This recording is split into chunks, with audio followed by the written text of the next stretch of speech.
पहले बकुआरे में ही माल सब बेकार, आम के अचार जैसे सुखल बा भाता। पहले बकुआरे में ही माल सब बेकार, आम के अचार जैसे सुखल बा भाता।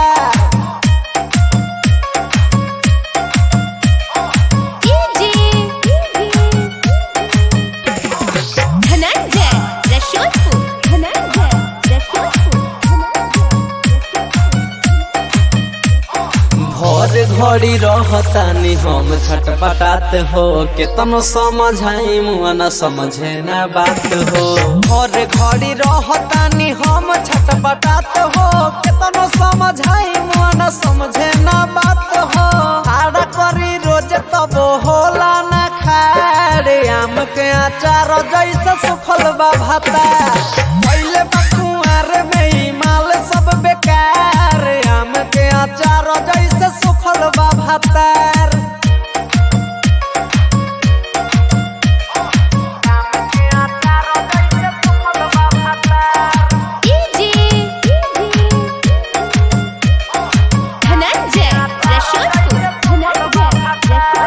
ऐसे निक रहत जिंदगी भर कुआर हो, बड़ी पछतात बनिया के ससुरार हो। ऐसे निक रहत जिंदगी भर कुआर हो, बड़ी पछतात बनिया के ससुरार हो।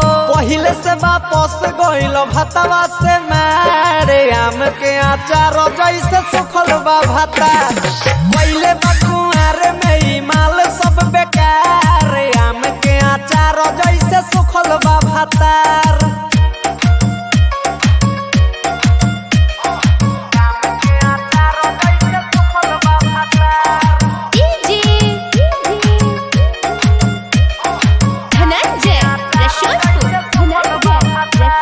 रोहित राजा रोशन गोलू गौतम शिवम भाई सनदीप रोई हरदम। डीजे धनंजय गुलशन गोलू गौतम शिवम भाई रणजीत रोई हरदम। जाने कहिया होई हमारा संग चमत्कार, आम के अचार जैसे सुखल बा भाता।